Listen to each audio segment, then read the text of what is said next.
এই পথ যদি না শেষ হয় তবে কেমন হতো তুমি বলো তো। দু চোখে তোমার মিনতির বাতি জেলে বলো কি বলিতে এলে।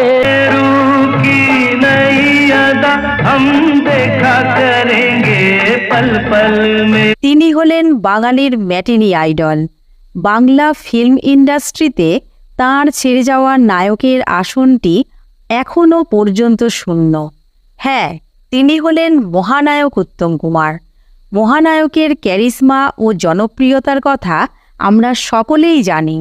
তার অভিনয় দক্ষতা ও রোম্যান্টিজম সব প্রজন্মের কাছে একটা কৌতূহলের বিষয়। কিন্তু অভিনয় এবং গানের পাশাপাশি তার জীবনের আর একটা দিক কখনোই জনসমক্ষে সেভাবে প্রকাশ পায়নি। সেটি হল দেশপ্রেমিক উত্তম কুমার। হ্যাঁ, উত্তম কুমার ছিলেন আদ্যপ্রান্ত দেশপ্রেমিক। বন্ধু, মহানায়কের জীবনের সেই বিশেষ দিকটি আজ আপনাদের সঙ্গে শেয়ার করছি।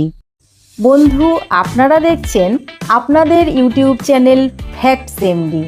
চলুন ভিডিওর মূল পর্বে যাওয়া যাক।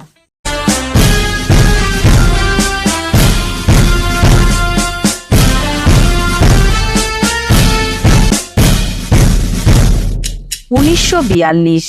উত্তম কুমার তখন 16 বছরের কিশোর। অবশ্য তখন তিনি উত্তম কুমার হয়ে ওঠেননি, তখন তিনি অরুণ কুমার চট্টোপাধ্যায় নামে পরিচিত ছিলেন। দেশে তখন রাজনৈতিক ডামাডোল। মহাত্মা গান্ধী ডাক দিয়েছেন ভারত ছাড়ো আন্দোলনের। আর এদিকে মেদিনীপুরে পুলিশের গুলিতে প্রাণ হারালেন মাতঙ্গিনী হাজরা। তখন ভবানীপুরে বসে কিশোর অরুণ কুমার সব খবরই রাখছিলেন, আর ভিতরে ভিতরে রাগে ফুঁসতে ফুঁসতে নিজের মতো করে প্রতিবাদ ও দেশপ্রেমের পথ খুঁজে নিচ্ছিলেন। কী ছিল সেই পথ? পরবর্তীকালে স্মৃতিচারণে উত্তম কুমার নিজেই সেই পথের কথা জানিয়েছিলেন। তিনি মাঝে মধ্যেই বন্ধু বান্ধবদের নিয়ে প্রভাত ফেরি করতেন। হাতে থাকত ত্রিবর্ণ রঞ্জিত জাতীয় পতাকা।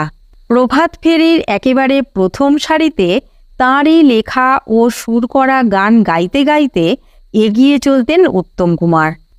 এরপর 1946 সালের গোড়ার দিকে উত্তম কুমার সোজা চলে যান সতীশচন্দ্র বসুর কাছে। সতীশচন্দ্র বসু ছিলেন একজন বিপ্লবী এবং অনুশীলন সমিতির সদস্য। তার কাছে গিয়ে উত্তম কুমার বলেন, আমি আপনাদের জন্য কি করতে পারি বলুন। তখন নেতাজি সুভাষচন্দ্র বসু সশস্ত্র যুদ্ধের মাধ্যমে দেশকে স্বাধীন করার স্বপ্নে বিরাট ধাক্কা খেয়েছেন। সেই সময় আইএনএ এর সৈন্যদের বিচার চলছিল। দিল্লিতে এই মামলার খরচ চালানোর জন্য অনেক অর্থের প্রয়োজন হয়। তাই সতীশচন্দ্র বসু উত্তম কুমারকে কিছু আর্থিক সাহায্য করতে বলেন।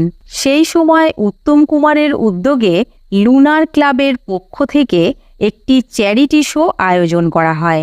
এখানে সাহিত্য সম্রাট বঙ্কিমচন্দ্র চট্টোপাধ্যায়ের আনন্দমঠ নাটকটি মঞ্চস্থ হয়েছিল। সেই শোয়ের টিকিট বিক্রি করে 1700 টাকা সতীশচন্দ্র বসুর হাতে উত্তম কুমার তুলে দেন। মনে করো তোমার নিজের মাকে তোমার চোখের সামনে বিবস্ত্রা করে চাবুক মারা হচ্ছে। দেশ হলো মা। রূপলী পর্দার নায়ক হিসাবে উত্তম কুমারকে নিয়ে আজও আলোচনার অন্ত নেই, কিন্তু দেশপ্রেমিক হিসাবে তার এই উজ্জ্বল মানবিক দিকটা দেশবাসীর কাছে আজও অধরা থেকে গেছে। টাকা তো জীবনে অনেক ভোগ করেছো, বাকি জীবনটা টাকাকে ভালোবেসেই কাটিয়ে দেবে। মানুষকে ভালোবাসো, দেশকে ভালোবাসো। বন্ধু, মহানায়ক উত্তম কুমারের এই দেশপ্রেমিক মানবিক দিক সম্বন্ধে জেনে আপনাদের কেমন লাগলো তা অবশ্যই জানাবেন। আজ এই পর্যন্তই। এতক্ষণ আমাদের সঙ্গে থাকার জন্য আপনাদের আন্তরিক ধন্যবাদ। আবার আপনাদের কাছে শীঘ্রই ফিরে আসছি নতুন কোনো অজানা তথ্য নিয়ে।